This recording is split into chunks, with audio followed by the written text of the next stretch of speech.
Every generation has a defining stereotype, stemming from shared cultural events, historic events, or, as we'll be focusing on today, significant technological changes in the formative years. This generation's stereotype could well be a kid hunched over their smartphone, seemingly oblivious to the world around them. As a pediatrician specializing in adolescent medicine, I know that teens can't be shoehorned into a stereotype, and that, if anything, they're more connected and empathetic to the wider world than earlier generations were. So what's really going on? We know that two things are true. Teens today are spending much more time than ever on screens, and teen depression and anxiety rates are up. But are those two truths connected? When it comes to screen use in teens, how much is too much? Does it matter what they're doing on those screens? And what's going on in their brains when they're spending so much time on their devices? To shine some light on the matter, I spoke to Dr. Emma Duerden, Canada Research Chair in Neuroscience and Learning Disorders, and a member of the Centre for Healthy Screen Use's Expert Advisory Board. This is Healthy Teens, a podcast from the Canadian Pediatric Society. I'm your host, Dr. Nicholas Chadi.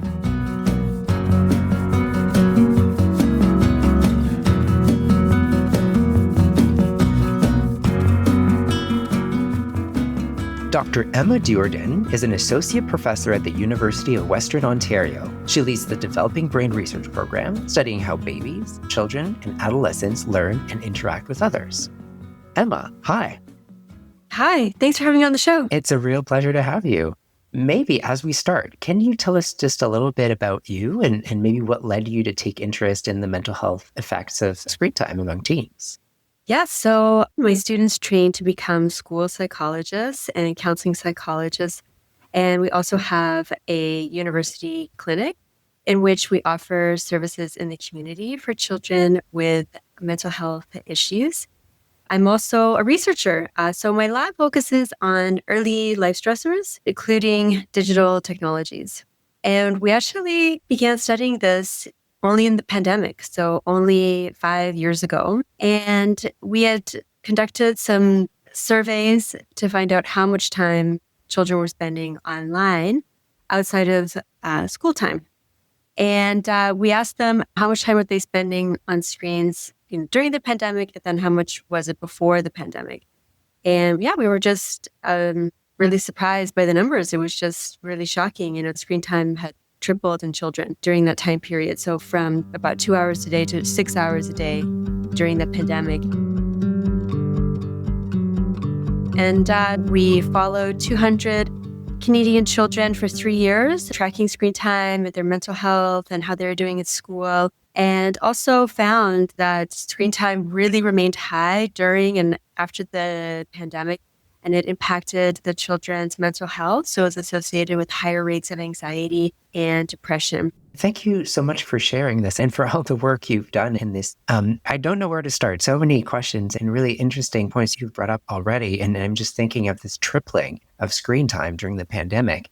I mean, we've talked about it, young people spending a lot of time behind their screens, but 3 times more is certainly a lot. Maybe if you could share, Emma, how are teens' brains different from adults? And, is there something that makes them more vulnerable to the harms of excessive screen use?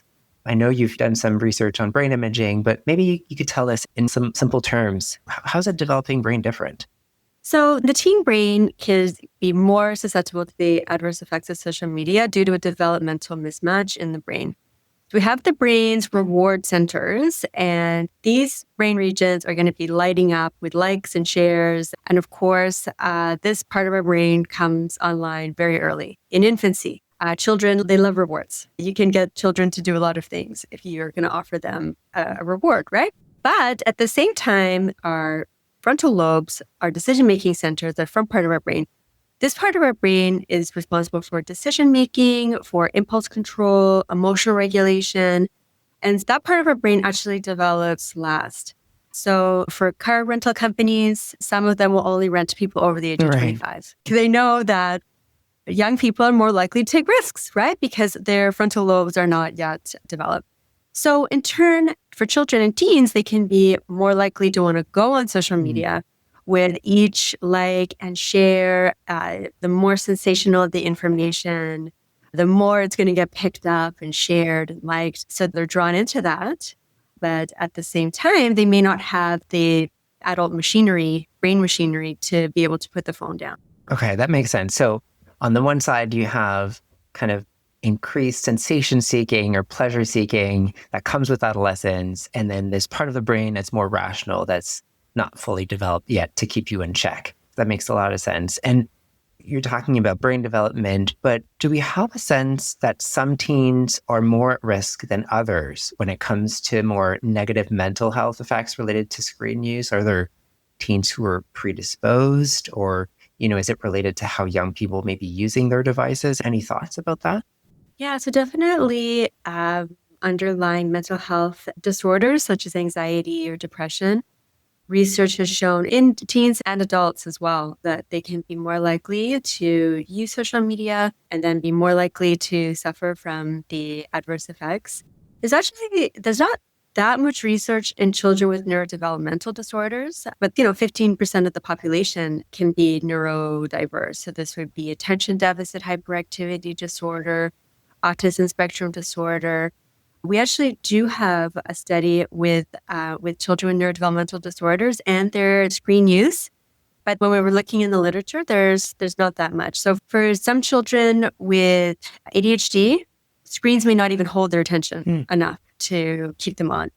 Or for some of them who can have the extreme attention hyperfocus, they could actually use screens more as well. For children who are on the spectrum for autism, who can sometimes have difficulties with social communication and in-person conversations, this can be mitigated by screen use. So because they can have social relationships without the in-person eye gaze, that could in turn mean they could use screens more, rely on screens more, but then spend more and more time on screens, which we know is a risk factor for adverse mental health outcomes, as well as adverse physical health outcomes too. So there may be sort of a fine line between what's too much, depending on some past history that you have or neurodevelopmental condition you may have.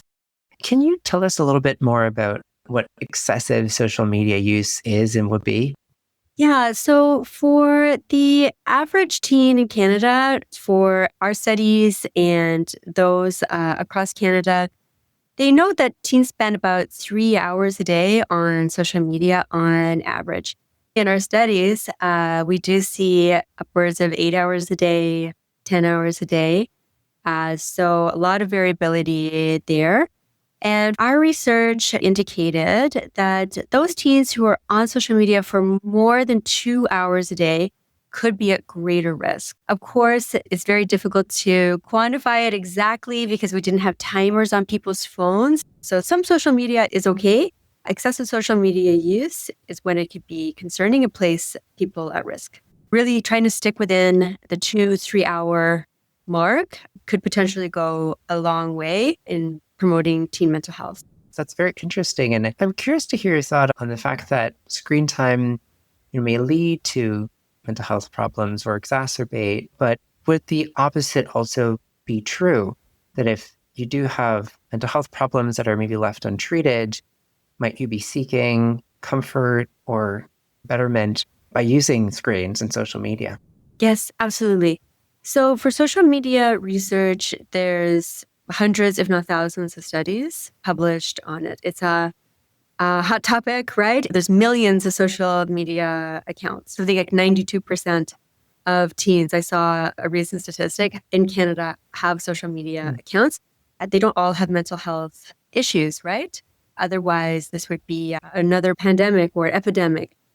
So there's clearly going to be more vulnerabilities as a result of that. A lot of the research that's actually done even today, it's often done just at a single time point.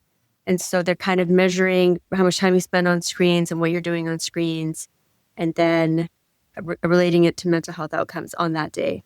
So as a result of that, it's hard to see the causation, right? Which came first, But there have been longitudinal studies as well that have shown that excessive social media use can predict anxiety and depression, as well as randomized control trials where they have adolescent teens who are in a low social media use group, and then like a regular or high social media. And then they track their mental health outcomes. And for teens who spend less time in those trials on social media, they report better mental health outcomes. Of course, social media is so complex. People are seeing and doing different things. And it's also difficult to evaluate the research sometimes because social media has changed so much since 2006 or 7 when Facebook launched, right? I remember. Before the algorithm. I was there. Yeah, right? Yeah. So, and social media used to be just posting and sharing things with your friends, right? And now it's changed with TikTok. There's new features of Instagram, for example, chatting with AI bots who are characters like a Harry Potter character, or also the location finding feature that you can have your location be constantly tracked. These are new features that are coming out all the time, and it's very difficult for research to stay on top of it, right? And to, catch a tiger by the tail. Well, I mean, thanks. I think that's a really important message to keep in mind as a parent, being one myself. Maybe you can tell us a little bit about changes or impacts that a parent may see in a young person. So sometimes young people will tell their parents that they're using their devices for this and that, but sometimes they may not. So I would assume that some parents may see changes in mood or behavior linked to screen use. And based on your work, looking at physical brain structures and how that can really change with screen use, can you speak to that? What changes could we see in a young person, and what would that indicate in terms of brain health? Yeah, so for some teens who are using social media excessively, these companies, they've designed the bottomless scroll to capture our attention, right? That's what they want. They want us to be on there. And for some teens, this can be really, really captivating. Also, for a lot of teens, they have to post and like each other's posts. And this is really important, right? If you don't respond to someone's post or people don't respond to yours, then this is, socially, this is becoming an issue. So they have to kind of be online and connected. It's often the way that young people will meet. They want to find out about their socials first, right? So for some teens who are, using it excessively, they're staying up very, very late at night, scrolling online. They can even show behaviors like irritability, distractibility, the brain fog that can come with excessive screen use, and they're not going to want to give their phone away, right?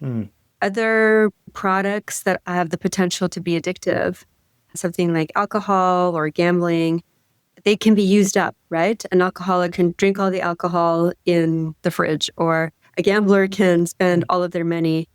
It's going to be empty, right? But for social media, it's a cup that never empties. So that's when it becomes, very, very slippery slope to be monitoring. And I think to be monitoring children's behaviors. So once it's starting to interfere with sleep, daily activities, if they're becoming very irritable, they don't want to give up their phones, and they become, even crankier and show aggression and that sort of thing. The brain fog, these would be indicators. And so many parents report this, right? So many parents are concerned about this. So several red flags that parents could report, both in behavior and well-being, and also just daily structure, right? If you can't find the time to sleep or eat or do things that teens normally do. And would you say that that would translate into actual images of the brain? Like, can we actually see the impacts of social media use like we may be able to see with substance use or other sort of addictive behaviors? Yeah, well, that's really it's the million dollar question, or I don't know what dollar amount it is, but this is, right? It's to show that it's associated with changes in the brain. And so this is similar to addiction research in the 70s and 80s, before we had brain imaging. Addiction was seen as a social justice issue, right? People's rights and personal decisions to use illicit substances. And then when brain imaging research came out in the mid 90s or early 2000s, that they're able to show actually it's associated with changes in the brain, in brain regions involved in addiction and reward. Then it became a medical issue, and the World Health Organization was only then in the 2000s to address it as a medical issue where people didn't have a choice. They weren't making their own choices about how much they were wanting to use and about the impact on their physical health. So will we ever be able to show this with social media in children? This is challenging to do because for some of that brain imaging research, it's invasive. And obviously, we don't really need to do something invasive to children if we don't have to do it, right? So for our research, we're actually one of the few groups in the world who are studying this. There's probably about 35 studies published to date on social media use and its relation to brain structure and function. So quite a bit. Yeah. So not all exactly on the same thing. So studying various, different things about the reward centers for likes or just like amount of screen time in different age groups. So for our group, we're focusing mainly on brain connectivity, how it impacts social connectedness, how we understand thoughts and social connectedness in others, how it impacts learning and memory and their mental health. So just studying brain function. And we do see with excessive social media use kind of a disconnect between those brain regions that are frontal lobes, the decision-making centers with the reward centers. We're also doing new brain imaging methods where we can study dopamine in the developing brain non-invasively. So we've done this safely in babies, toddlers, children, teens, and young adults, so all the way up to 21 years of age, and tracking screen time. So we've done this in over 100 individuals, and we're now able to look at the changes in dopamine, so the reward chemicals that are released when we are using social media. So that's only recently were we able to do something like that in children in a safe way. So that's an ongoing study that I don't have results to share with. So just to say that there is a lot of research that's going on. We don't have all the answers. But at the same time, knowing that there's these guidelines out there and, we want to mitigate risks, definitely screen time, social media, these are modifiable risk factors for child development. So we have the opportunity here to stay on the safe side of things and try to avoid risks by just limiting screen time. That sounds wise as we try to get more answers. And you've mentioned there is high quality and rigorous research looking at these questions from different angles. And there's certainly a lot to do. Being a researcher myself, I can appreciate that. So we've talked about scrolling and endless scrolling and how that in itself can be potentially unhealthy. But I'm curious to hear, does this scrolling have an impact on attention span or the capacity to pay attention for longer periods of time, knowing that a lot of social media content is quite short, 30 seconds, and I've heard that young people sometimes won't be able to focus on content more than a few seconds at a time. Can you tell us more about that? So scrolling social media is the ultimate multitasking, right? So when we multitask, we think we're getting more done, right? And so we can be scrolling, it's constantly switching. It can be aerial footage of a nature scene. And then the next second is somebody playing the piano. And then the next second is going to be a split screen, right? There's often these split screen reels with like a podcast at the bottom, but then at the top to maintain attention, there'll be someone doing Minecraft parkour, something like that. And so people did research on this multitasking, constant switching before social media. And there is really no such thing as multitasking. Our brains as humans are not designed to be doing that. When we're doing that, we're getting these quick, fast releases of those reward chemicals into our decision-making center. And when we have this overload, this can impair decision-making. That's what leads to the brain fog. And this is demonstrated in animal studies as well as in humans. So we know a lot about how rewards change the brain. And our brains just are designed to have exposure to constant rewards all the time. So this is the feeling, when you're watching a sports game and your team scores a goal and you're like, oh, the elated feeling. You were driving in the car, listening to the radio and your favorite song comes on, right? You have that little rush. So that's the type of natural rewards that we're designed to be experiencing. We're not supposed to be having them, every second, every 500 milliseconds.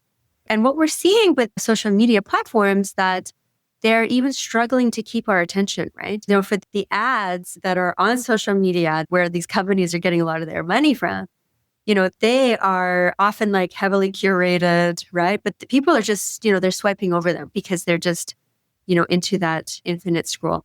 So it is associated with changes in the brain, and it can be associated with difficulties with attention and focusing and planning and monitoring because of how having those excessive rewards, how it's impacting that decision-making center.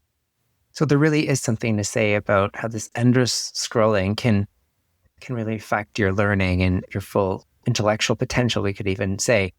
And, we're talking about mitigating risks and potentially protecting our young people's brains. Are there some protective factors for teens using screens, or are there ways to sort of make it safer for young people to use screens? How would you approach that? Yeah, surprisingly, for some of our studies, for the excessive screen time use in school-age children in particular, we found that a protective factor was positive parenting.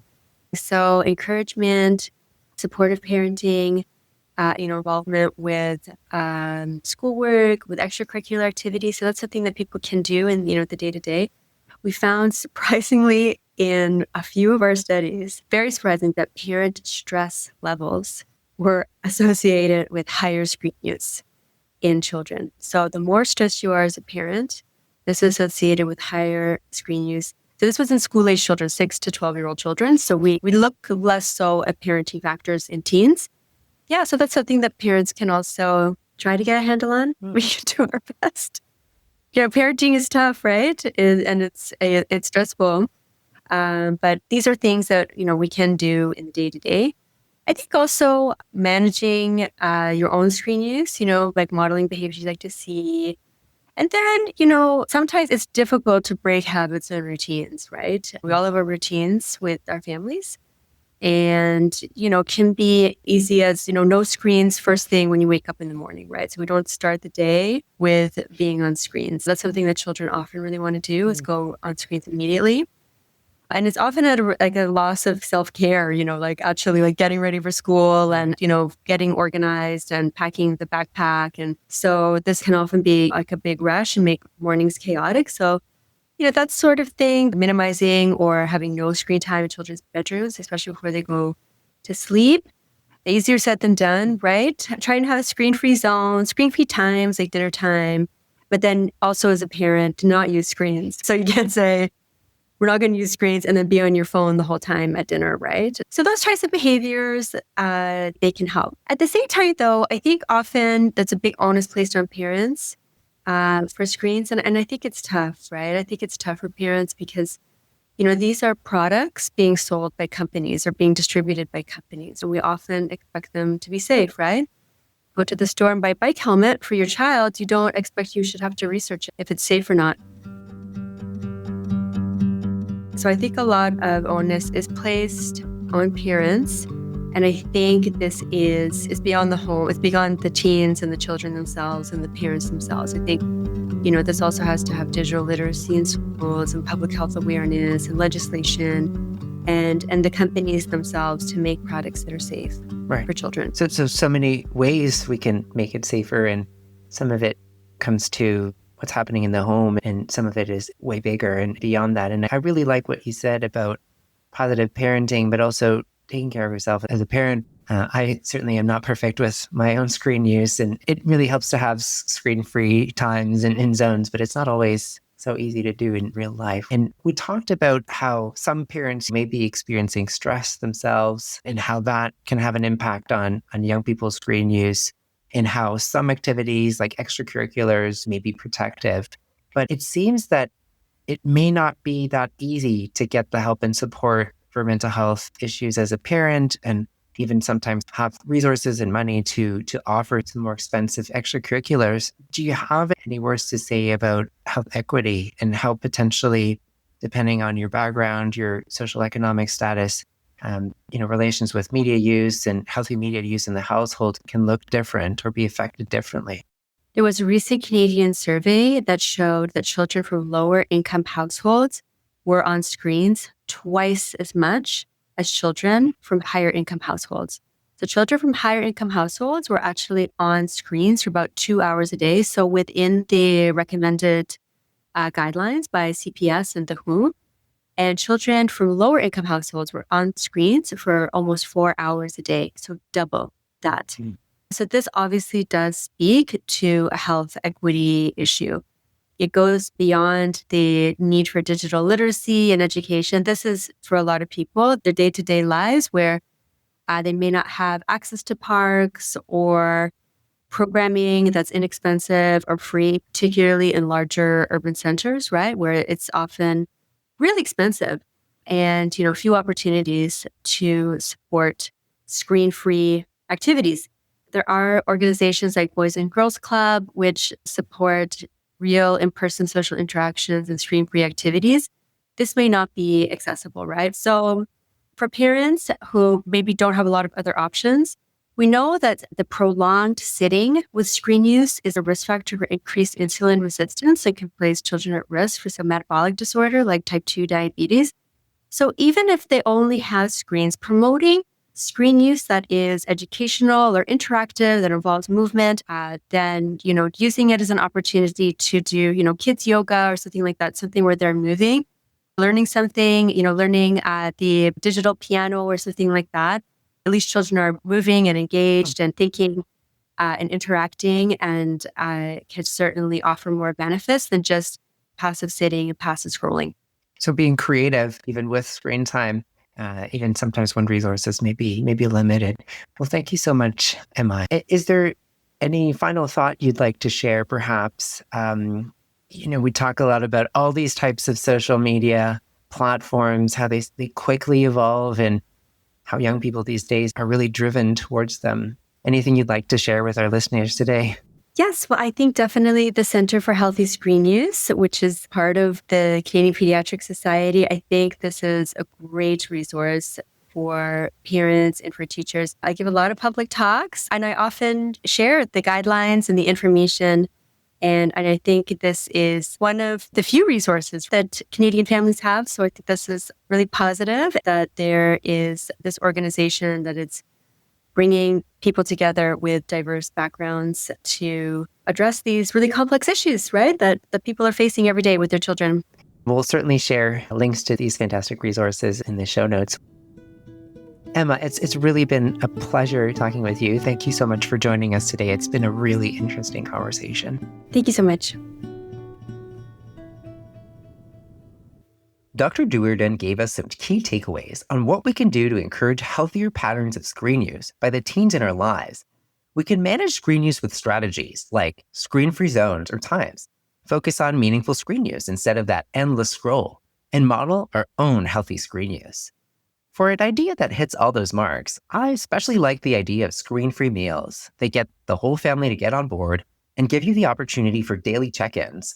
And as a bonus, family meals are known to improve nutrition, self-esteem, and family relationships. The Center for Healthy Screen Use has more resources, including tips on creating a media plan that works for the whole family.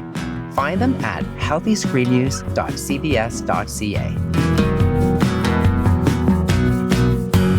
Healthy Teens is brought to you by the Canadian Pediatric Society. Today's episode was produced by Jen Brouillette. I'm Dr. Nicholas Chadi. If you liked this episode, subscribe wherever you listen to your podcasts and share with a friend. Please send comments or ideas for future episodes to info@cbs.ca. The subject line, Healthy Teens. Thanks for tuning in.